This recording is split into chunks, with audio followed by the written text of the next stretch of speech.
Yo, what's good, ladies and gentlemen? It's been a very long time coming for this part 2 of an earlier vlog that I did that was going from absolutely nothing to then having your song up on like Spotify and Apple Music and Deezer, Tidal, blah blah. But I am going to do this video a little bit differently. So in the first video, I explained how you go from absolutely scratch, nothing, to boom, you've now got a song that is out on Spotify, ready to now hit the market. And in the next video, what I was going to explain was how you basically get people prepared for the release of that. So, you know, the 4 to 6 week window in the run up to the actual release date, as well as then what you do afterwards to keep that release going and flowing. But I'm gonna change that a little bit. I'm gonna change it a little bit. Now, I'm gonna tell you one of the things that you can do, maybe in another video, if you guys comment on it in the comments and let me know if you wanna see like a part 3 maybe, I guess. I can tell you some other ways of going about getting ready for the release and what sorts of things you can do to keep your release like going after it's come out. But what I wanna tell you about in this particular video is just one approach, okay? And it's personally, I feel very helpful. Not to mention as well, I don't think I've seen, I've not really done the research for it myself in all honesty, but I don't think I've ever really seen a video like this. So I'm gonna just, lay it all out there for you guys. But you've got your songs ready to release, yeah? So you've got it up on Spotify, Apple Music, Deezer, Tidal, SoundCloud, YouTube Music, flipping, I don't know. You got it everywhere and anywhere that somebody can stream, and it's going to be coming out a month from now, let's say, yeah?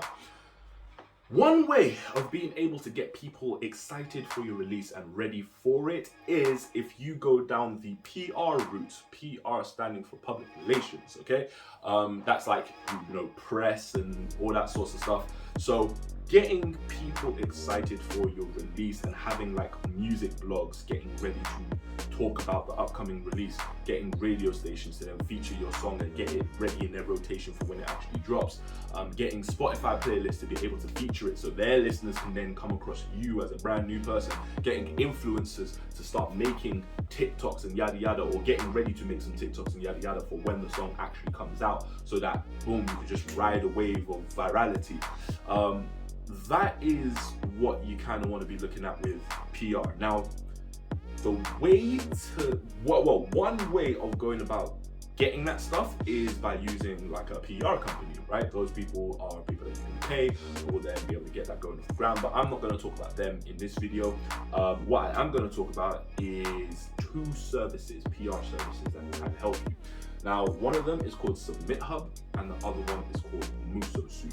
They are cheap alternatives to going to like a PR agency, but they work in similar ways in the sense that they allow you to pitch your song to people that you don't have access to for a very low price, and you get pretty decent returns depending on how good your song is, where you're pitching it to, yada yada, etc. Now, this video is essentially SubmitHub versus MusoSoup.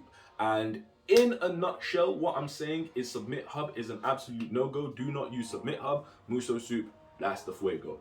But let me explain. Now, the way SubmitHub and MusoSoup work are 2 similar but very different ways. Now, with the way SubmitHub works, yeah, on paper, it sounds flipping fantastic. In practice, it's actually trash. Now, with SubmitHub, the way that works is you will upload your song to SubmitHub and it doesn't cost you a penny. But on SubmitHub, you've got a currency called credits, and you've got 2 types of credits. You've got normal ones and premium ones. Normal ones are given to you for free in regular time intervals. I want to say it's something like 4 hours. So like every 4 hours, they give you a free credit. Whereas the premium credits are ones that you actually buy, and for the sake of simplicity, 1 credit is equal to £1. Now, they do give you discounts if you buy it in bulk. So let's say you want to buy like 100 credits, that won't cost you £100, it'll cost you more like £80 or £50, £60, something like that, So you do get discounts for buying credits in bulk, okay? But ultimately, if you buy premium credits, then that is a way of being able to pitch your music to certain individuals, etc., and be able to get more back. Now, what do I mean by that? So, If you are going to use normal credits on SubmitHub, when you pitch your song to, let's say, an influencer or a radio station or somebody who owns a playlist or a music blog, if you're pitching it to them with normal credits, they are not obligated to give you any feedback whatsoever on the song that you've pitched to them.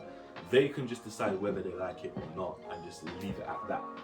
And SubmitHub will pay them that credit regardless, you know? So they don't even have to listen to the song for that long. They can listen to 2 seconds of that song, decide they don't like it, and they'll still get paid regardless, yeah?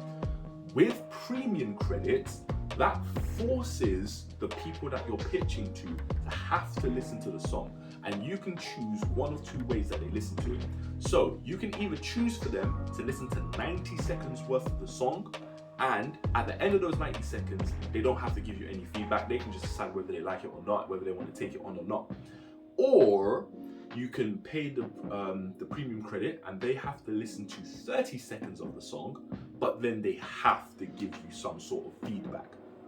If they don't, you get the credit refunded, right? And it's the same with all these other things as well. If they don't, with the other premium credit as well. If they, listen to the, it doesn't even work like that because they don't have to give you thing. They just have to listen to the song for 90 seconds. So if they don't listen to the song for 90 seconds, because they've got a built-in feature on SubmitHub that tests that. So if they don't listen to the song for a whole 90 seconds, you'll get your credit refunded. So that's kind of how it works with premium credits. Normal credits, no, none of that. Like literally, like I said, they can listen to 2 seconds of it, not give you any feedback. They just take the credit, get paid for it, etc., etc. So yeah, that's how it works with premium credits. So when you're then pitching to people on SubmitHub, they will have their profiles and stuff laid out, so you can pick and choose who you pitch to on there, and it will have an associated cost of credits, for where you want to pitch to. Typically, to pitch to most people, it's 1 to 3 credits, so you're not going to be looking at spending like hundreds of pounds to have to pitch to something. Yeah, like pretty much anybody is 1 to 3 credits. The only place where that is different is with the influencer side of things. Now, influencers, depending on the size of their following on social media, like Instagram or TikTok, depending on the size of that, that's what then determines how much you have to pay for credits. So it could be like 5 credits for like a real small guy, 10 credits for a little bit bigger, 20 credits, 50 credits, like depending on how big their platform is, yeah? Now, let's get into why SubmitHub sucks. So, first off, when it comes to the whole normal credit thing, I mean, yeah, sure, you're getting normal credit free or whatever, but essentially normal credits are just, they're just not worth the time at all. Like I said, they're not entitled to give you any sort of feedback or anything like that at all, so just, it's just not worth it. So you go down the premium credit route, yeah? If you go down the premium credit route, and let's say that you do the non-feedback option, like I said, they can listen to 90 seconds of the song, right? 1.5 minutes of your song and not give you any feedback on it. So you could be pitching it to all of these sorts of blogs and stuff and playlists that you think are a great fit for your song, and they reject it and you've got no idea why. It feels quite useless because you don't find out why people don't like it, and that's money that you pay these people, right? They still get paid regardless at the end of the day, just for you to pitch it to them. If you do go down the criticism route though, so they have to listen to 30 seconds of it and then give you and give you criticism afterwards, the problem that I personally have experienced is that a lot of the feedback I got was conflicting, literally. So for example, I went on there with one of my songs, Popcorn, and one of the people was saying, yo, the lyrics are dope, lyrics are crazy, but that beat, it needs to go harder. Somebody else said, yo, that beat is crazy, but the lyrics, not really doing it for me. And it's like, okay, so where do I stand? Is it what? Is it the beat or is it the lyrics, right? One person that I pitched to, they said, this beat, crazy, I love the song, it just doesn't sound commercial enough for me. Another person said, yo, this is dope, but it's a bit too commercial for me. And I'm like, okay, so is it not commercial enough or is it too commercial? like you know what I mean? And I'm just left in the middle, not knowing what it is. Outside of that, some of the feedback was literally just nonsense. So for example, again, there was one person that said I literally pitched my song to these guys because they said, we don't care what genre the music is, we'll take any music as long as it's good music. So I pitched it to them. And they then said to me in their feedback, yo, this is a really, really good song, we just don't want it. You said you were taking good music, so, and you said it's good, like what's the issue, you know? So it's just people taking your money for the sake of taking your money for whatever petty reason. Because this is the thing, SubmitHub doesn't put any sort of criteria on the quality of feedback you get. So people can write literally anything they want as feedback and still take your credits at the end of the day. And SubmitHub themselves write it off as, be wary, a lot of our guys are picky. That's their defense. They say, hey, people are picky. You know, music is subjective, people are picky. So if you don't like it, hey, you gotta deal with it just because, hey, people are picky. That's the way they write it off, which I feel personally is quite immoral. So yeah, that's kind of where SubmitHub's model falls short, in my opinion. You know, you can spend, I mean, I literally spent close to £100 on pitching with SubmitHub, and I got literally nothing out of it. Tell a lie, I got one thing out of it. Because I tried out the I tried out the record label route. I tried out the pitching to like music blogs and playlist route, and I tried the influencers route. So I tried all three things that they got to offer, and the only thing I got was the influencer thing, because with influencers, if you pay for an influencer, they have to do it. Like, there's no if, buts, whatever's in the matter, like they have to do it. So yeah, I've just paid this dude who makes TikToks to use my song in one of his TikToks, and it was trash because the song had nothing to do with what was shown in the TikTok, and the TikTok itself wasn't even that funny. It was literally this guy just being like, hey yo guys, this is really funny, and then showing like a clip of like whatever random thing, and that was the whole TikTok. It was trash. So yeah, that's the one thing I got off of that after spending damn near £100 on SubmitHub. And my thoughts are echoed by so many different people. A lot of people do not like SubmitHub.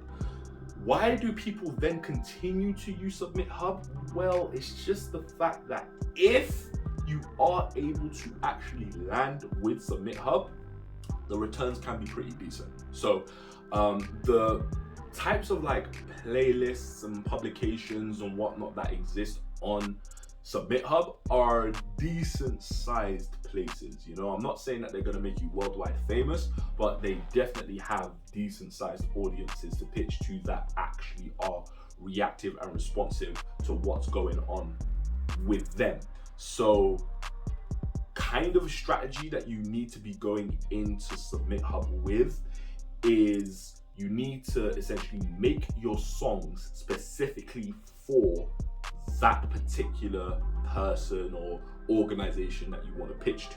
Yeah. So if there's like a music blog on there that you're like, yo, I want to be on that music blog, you have to make a song specifically for that music blogger's tastes and preferences, so you increase the likelihood of them actually being able to feature you, rather than you making a song and then going onto SubmitHub to find where it fits. That approach, as far as I'm aware, doesn't really help you land with them. And then we starting to get into a thing of, okay, with the integrity of you as an artist, you know, is that allowing you to be your true creative self, or is that, you know, just you trying to feed a machine, right? But that's a whole different discussion. But that's how SubmitHub works in a nutshell, okay? Now, MusoSoup. This is the one that I champion. I fucks with MusoSoup. MusoSoup is the one that I would recommend you guys use. So how does MusoSoup work? Well, first off is you submit your song to MusoSoup, and they will first of all listen to your song and say, hey, we can help you, or no, we can't help you, this song is too bad, right? So you have to go in there with a decent enough song. Yeah, SubmitHub, they don't have anything like that. If the song is trash, they'll let it be trash on there and they'll let you figure out that it's trash. MusoSoup, they say like, hey, either we can help you or we can't help you straight off rip, yeah? Now, when you submit your song to MusoSoup and they've listened to it and they say, hey, we like this, you then have to pay a fee. I think it's £20, but if you've got a discount code, which they often give out, it gets slashed in half, so it's about £10, right? So it's about £10 to get your song onto MusoSoup, or £20, £10 to £20 basically. When MusoSoup does that, they then pitch your song to people on your behalf. So instead of you picking and choosing which blogs and such that you want it to go to, they will be the ones who will be like, okay, cool, I think that the song can go here, there. And so they'll just send it out to a bunch of their people that they have in their books that they reckon are going to be good fits. In addition to that, and this is one thing I really like about MusoSoup, when they've listened to your song, they will attach additional genre labels to your song so you've got a better idea of what your song actually is. So let's say, for example, I submit a song, yeah?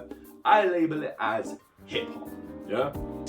MusoSoup then listens to that. They're like, okay, this is hip hop, but it's more like an alternative type hip hop. So we're gonna label it with alternative hip hop, UK based, male vocal.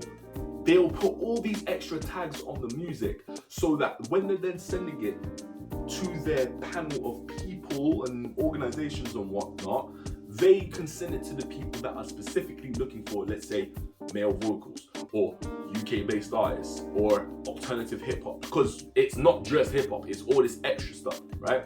So they'll send it to just the right people that they need to send it to. Now, when they're sending it to those people, all these people can then accept it or decline it. They're like, all right, cool, yeah, I'm liking it, or nah, I'm not really liking it, etc. Just go through it like that, yeah? Now, once some people have listened to that song and they like it, they'll come at you with an offer, yeah? And on MusoSoup, you can ask for either free coverage or free and paid opportunities, yeah? So you've got options. You don't have to spend a penny more if you don't want to, yeah? But if you want the, I recommend basically going for just the free and paid opportunities, because basically, whenever somebody hits you up and they're like, hey, I really like your song, I want to do something with it, they'll hit you up with both a free and paid option, yeah? So with the free option, that tends to be like, oh yeah, we'll put it on our Instagram story or we'll feature it in our playlist for 3 days or something like that. You know, there'll be some small potatoes, but if you pay a small fee, usually this fee is no more than £7. So sometimes it's £3, sometimes it's £4, £5, £2. Probably the most expensive I've ever seen is a £25 offer that I was given one time. But yeah, they'll give you an offer, and for that offer, it will be like, okay, cool, instead of just featuring it on our Instagram reel, we'll also put it on Facebook, we'll put it on Twitter, we'll put it in our actual Instagram post so it stays on our page, and we will do a write-up on it. So they'll do all sorts of extras for an extra fee, yeah? And you have the choice to be able to choose whether you do that or not, yeah? So, the reason why I really like MusoSoup is because you can get a lot more, because a lot of the people that are on MusoSoup are smaller potatoes, yeah? They're smaller blogs, they're smaller influencers, they're smaller playlists, so they're kind of looking for, I don't want to say whatever they can get, but they're closer to the ground with you, you know, and they're more grassroots than the people up on SubmitHub most of the time, yeah? That being said as well, they tend to be quite honest with their approaches to stuff, etc., and they're not really going to screw you out of their money, because, I mean, you know, they're not really getting paid the same way that they would be on SubmitHub or anything. So there's no way for them to kind of like take your money and be able to just run off with it without being able to do the job. If they do that, you can complain to MusoSoup, and MusoSoup will refund you your money and then go deal with them, probably get them off the platform or take their money back somehow. But MusoSoup's customer service is really, really good versus SubmitHub's customer service. It's been a bit of a pain in the ass, right? But yeah, MusoSoup there, like I said, the trade-off is that you're not hitting as big an audience. Like I said, a lot of these people that you end up getting stuff with are on a far smaller level than some of the people on SubmitHub.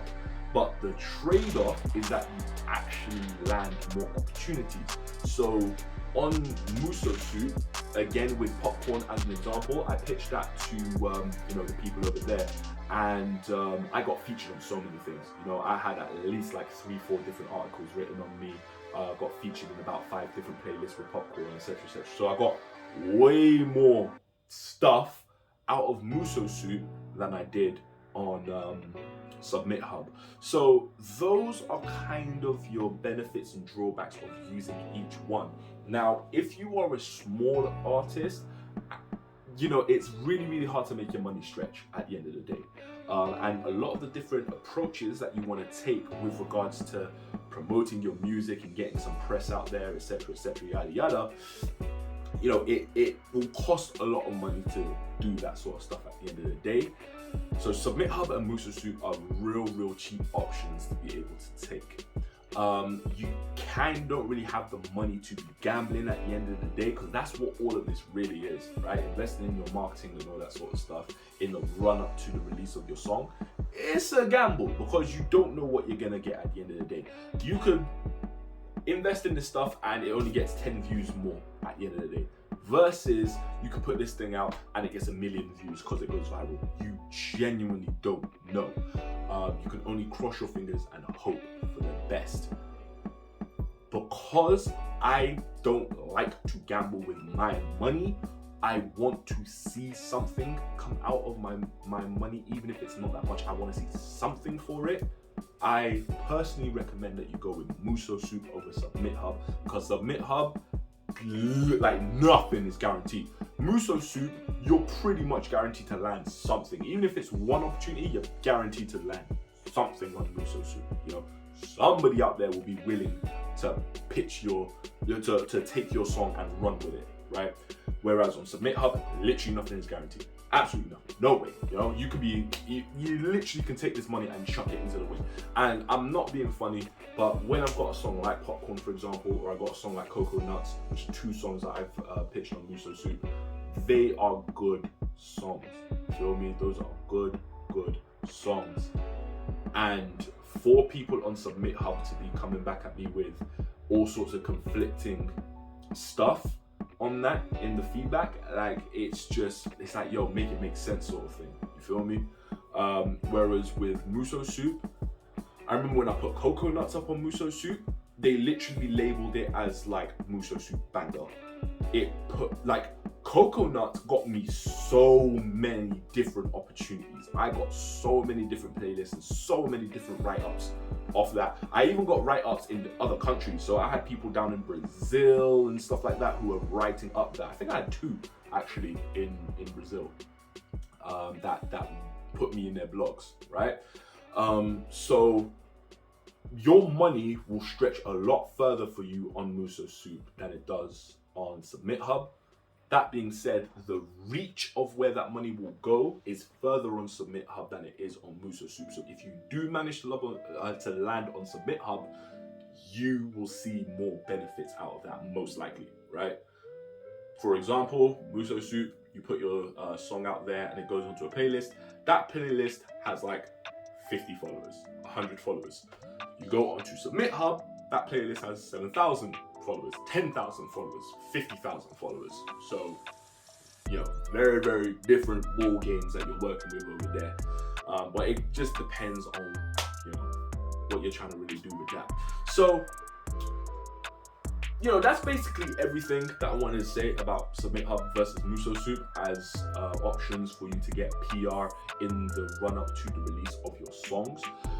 There are other ways of being able to get yourself prepared for the release of a song, and I can go into detail in that in another video if you guys want a part 3. So let me know down in the comments if you guys want that, because there's, like I said, other ways, not to mention as well that there's still a whole thing about what you do after the song drops as well, to be able to continue the hype for your song after it drops. But yeah, look, hope you guys like this video. I'm sorry that it took a very, very long time as well. I hope you guys have noticed as well that this whole video is in 4K. So I mean, we're upping the quality over here on the channel, you know what I mean? But yeah, Hope you guys like this video. And yeah, I'll catch you guys in the next episode of the vlog. I didn't really do too much music stuff this week, so that's why I'm going with the remainder of this video that I was meant to do literally months ago. But hey, look, we already know, right? We already know when it comes to me and this vlogging thing, like I'm not the most consistent guy, this and that, blah, blah, blah. Just be happy you got the video, right? And like I said, next week you're gonna get something because I'm gonna be going to the studio on Sunday. And I'm gonna be doing a little something over there. I hope I remember to actually record myself. But yeah, this is what you guys get. All right, so catch you guys soon. Take it easy. Peace.